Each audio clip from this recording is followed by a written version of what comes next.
Hey, FlimsyLunchTray here, and welcome to World of Warships. And today I'm doing what would be the Friday highlights for Devastation on Monday, as we featured the Devastation in a upgrade commander build video on Saturday.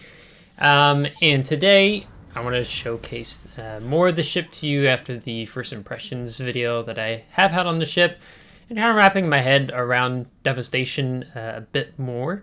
I think I went into thinking of Devastation as being like really like almost maybe a clone of Conqueror, which to an extent it is, but that's really not the whole story, as there's a few ways that I have learned that Devastation does differ from Conqueror. One is the accuracy of the main battery guns. Conqueror has a 1.8 sigma, or you have a 1.7 sigma, and like sigma is the chances of your shells landing in the center of the target wherever you're aiming. And Conqueror has slightly better horizontal and vertical dispersion as well. So sometimes the salvo, particularly due to that sigma, I'm like, oh, I don't feel like the salvos are as tight sometimes. Like, you can catch a broadside target, which you're going to see that later on, or sometimes it trolls you, and other times it works out decently well. There's some Japanese test ship that we're going to have a full broadside to, and two of our turrets are going to be like, what the heck, and the other two are going to be well behaved. So sometimes there can be, you be desiring more out of the accuracy of a Devastation compared to Conqueror. There's a little difference there. The other difference is when you're trying to utilize the armor piercing and high explosive, if you want to switch between the two, and like using Gunfeeder as an example, because of having that 33-second reload time, versus and that's with the main battery mod 3 in the 6 slot, and in Conqueror is like 26.4. There's that 6-second difference where it doesn't always feel as rewarding to switch between a high explosive and armor piercing, because if you switch like here with Devastation, for a commander that doesn't have enhanced skill on the Gunfeeder, it's a 20-second ammo switch time, where on Conqueror I think it's like 16 or 17, something like that. So, and that's, even though it is not huge, like, it's actually rather noticeable. So I don't always find myself switching between the salvos, because 20 seconds kind of gives a longer duration if the target's going to stay broadside or they're going to turn away, this, that, and the other. So that's one of the things that I have found, with Conqueror, is just a little bit more of ability to feel like more confident switching to armor piercing to get maybe those Dev Strike salvos off on maybe larger ships and stuff like that. But you're still going to see a nice example of a Dev Strike in this game. So starting off here, the kind of battleship Devastation is that she is a mid-range to long-range battleship. I like to play around her concealment, especially at the start of the game. Was it a Libertad? Here. He first looked, he was kind of aggressive, going to push up to 7 line. And we don't really want to sit there and eat the larger chunks of damage that the Libertad puts out with her secondary, especially the 234mm secondary. So we kind of want to turn out here and start off in this somewhat of a kiting stance, because it seems that now the Libertad has changed his mind and is like, ooh, maybe that wasn't so smart for me to do. But with having the high explosive on here, because I want to stick with the high explosive the main time, is that we pin through his 51mm armor, and that we pin 105mm, because he's basically covered with it, where sometimes I feel like it's quite trollish with the Libertad armor, where you get a lot of ricochets if he's not like a full true-on broadside. So just sticking with the high explosive and saying, hey, we get some fire set here with the concentrated fire of our teammates. We should be able to do a lot of damage here. So you're a mid to long range battleship, and as the battle progresses, if things have worked out on your flank, then I find Devastation is like really fun to push in with. You're going to see that in this game as well. We want to make sure that he goes down there, and he does. But we really want to make sure before we make the push that it's kind of comfortable and okay to do so. I mean, the big thing that you're going to struggle with Devastation is just torpedoes, and particularly destroyers and submarines, I have found have been the biggest thing to deal with. Like, here I'm not too upset with the fire ticking. I've changed my, I'm testing out another build now. So I've highlighted the 2 builds. I'm trying out the Furious build, and the Furious build isn't this video. It's the standard tank build, which I've talked about. I've tanked I've taken 296,000 damage one game. Another game I took 299,000 damage. So you can just absorb and take a lot of abuse on behalf of your team because you're really difficult to kill, which means you take more of the focus fire, or maybe it gives your teammates more ability to play. So if you don't mind taking a lot of damage, then the tank build I think is best on Devastation. Hoping to catch the blackout here. It's not happening, unfortunately. So you do have that going for you in that sense. But the Furious build, because maybe you tick for a lot of fires, you can get that negative 10% on the main battery reload time, and then it I think it goes in half in addition to that with each sequential fire or flood. So I'm trying to get salvos here on the Japanese light cruiser. I think it's a light cruiser. I think it's got 155s back there, but because of the Black's radar, unfortunately, Doom Beagle is going to go down here. But the ability of having competent destroyers, like that's the big thing, I think I was already talking about. But if your destroyers die on the flank that you are in with Devastation, then it's really hard to make that flank work. Especially if I had, for example, it's so dumb. I had a guy, he was actually in a black on my team, a different map game. He died early on and was criticizing us battleships in the game after he pushed into an FDG hydro, 6-kilometer hydro in a smoke. Like, okay. And then he's a 42% run rate battleship, coaching me as a 63% run rate battleship in randoms of how I'm supposed to play my ship, and he only has like 150 battles at tier 10 battleship. So that's kind of funny. Right, you definitely have those type of encounters where, you know, when your destroyer player this absolutely, you know, does something that there's no way you can prevent, and criticizes you, and you lose a DD player, then it ends up kind of sucking in terms of not being able to support your DD player when you really want to support him, but he just puts himself in positions like I can't turn the Hydra off of the FDG, like that's just not going to happen, right? So that's really where I find Devastation isn't fun to play. If you lose your DD players, you get focused by the DDs, submarines, then it's just pure torture. It's just not enjoyable. Those are the games that I have had the least fun with Devastation.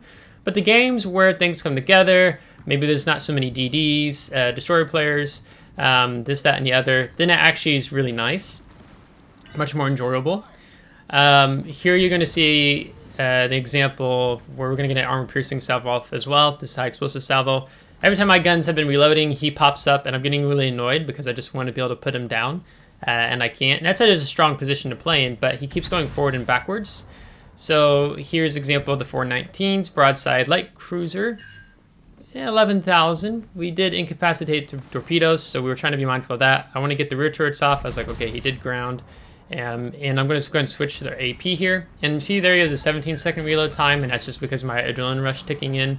He sets 2 fires there. We want to go ahead and get rid of the 2 fires. Not really interested in that.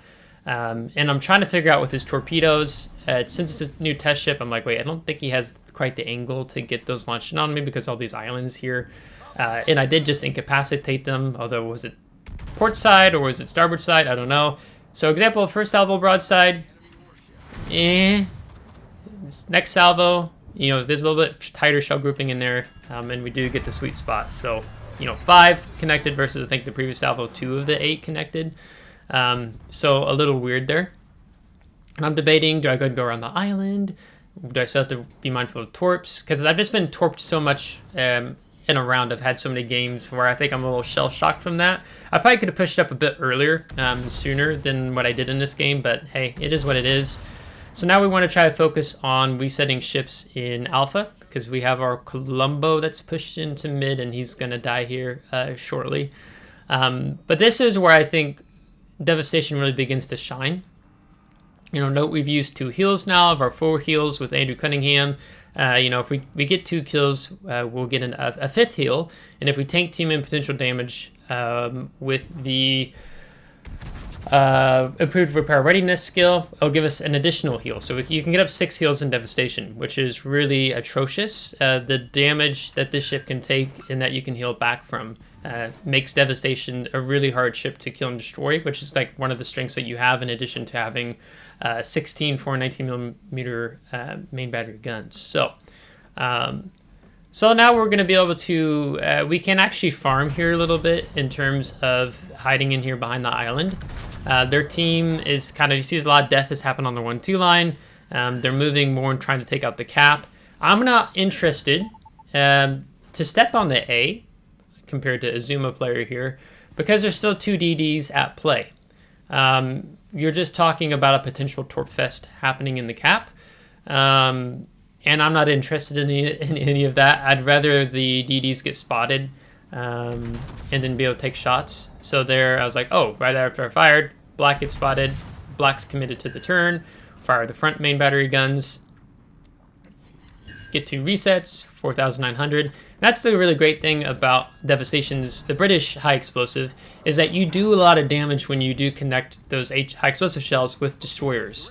So that's great. So I always try to say, you know, when a DD, you know, it becomes visible, gets spotted, Azuma dies, you should always take the shots on a destroyer. I had an enemy Fletcher that was 13, 14, 15 kilometers away, and I dev struck him. Because it's really hard to dodge 16 high explosive 419mm main battery guns, right? Very difficult to deal with. So basically we're still being able to spot the black. You know, there was 1 shell, 2,300 damage. And the percentage base of the damage you're doing to DD is really great. It rewards you much more base XP because of the percentage base value and the total hit points versus like giving an even bigger salvo off, like, let's say on the Georgia earlier, right? Even though maybe I could have gone for the Georgia to secure the second kill rather than shooting black, and made sure, oh, I've got another repair party. So sometimes you might make decisions if you're playing Andrew Cunningham that if you really want to have you need that additional heal to go for it. Otherwise, I've still got 2. I'm not really concerned about it. So I feel fine not to try to fight for that additional repair party. So just be mindful that you're playing Andrew Cunningham on this, that sometimes it might dictate your choices. Otherwise, if you're playing normal commander, not Andrew Cunningham on Devastation, you really won't be thinking of that. Here I'm hoping Z52's really focus on the battleships behind him, shooting him, and the carrier dropping him. They're four shells connected as like 8,900. And I'm really kind of confused by the Z57. It's the new German test, German DD. He really pushed into like surrounding himself there. I think he thought I was going to be more here in mid. Where I was like, no, we're going to slow down and we're going to catch him out. So I don't think he was necessarily expecting us to jump in on the action there, but we definitely did. And with arms race, with the buffs going here, then, you know, we're having to heal tick. So even though we've went through 2 full heals already, you know, we haven't taken any damage, but it's mostly just been flooding damage so far. So the great thing with Devastation, with having such strong heals, is that as the game progresses, you know, if you're running the Adrenaline Rush, you're running Improved Repair Readiness, or let's say you have the skill Furious, then you can really rock a lot of damage in the later part of the battle as well. There's less, you know, possibly after the first half of the battle, at least, you know, let's be honest, there's a good number of DD players tend to die in the first half of the game, you know, and there's a second kill, so we proxy the equipment spoils after destroying 2 enemy ships and getting the additional heal. But let's face it, most destroyer players usually die halfway into the battle. They just get too close, they get spotted by radar, hydro, planes, hybrids, you know, the list goes on and on and on. So it is what it is. Now, I would love to have actually fired armor piercing here. I don't think I was paying attention enough to go ahead and make the switch earlier on, which I would have preferred to do so.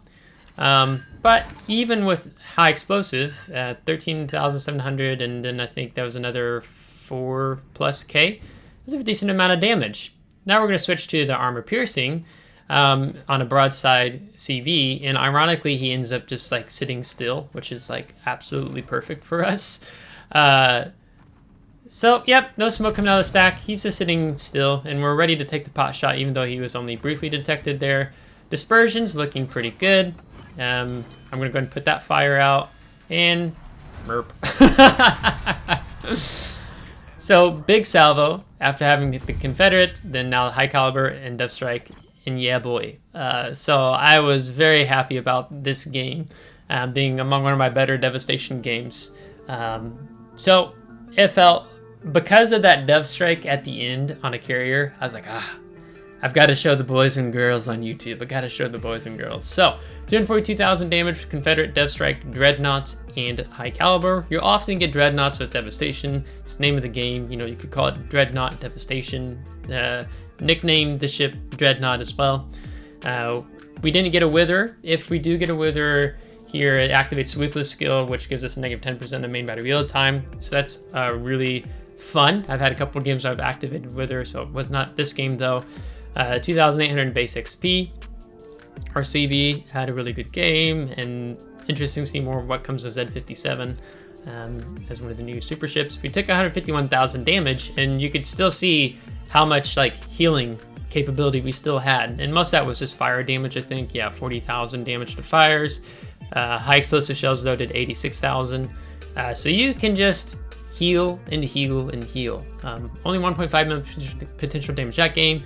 And with premium count, even after having that incredibly good of a game, with the super ship, only 166,000 credits with premium count. If we didn't have premium, we would have actually lost credits after that good of a game here with Devastation. So I'll feature another video, one more video with Devastation in the soon future, time to be, with showcasing the Furious build to see which one do I ultimately like best. Basically what we did was we just dropped fire prevention and took Furious, and I dropped the force slot upgrade damage control systems mod 2 in favor of propulsion. So that's kind of the build I'm now testing out, but this reflects the tank build where we are running damage control party mod 2 in the force slot and taking fire prevention. So with that being said, I hope you liked today's video. I think Devastation is quite fun. She just plays a little different with Conqueror. I'll see with the Furious build if I end up liking Devastation even more than Conqueror. I still quite like Conqueror as a whole. Conqueror is a little bit smaller in size too, I believe so, compared to Devastation. But that hit point pool difference, I mean, you take Charlie Kilo and you're rocking 104,000 hit points versus roughly 90,000 some with the Charlie Kilo on Conqueror.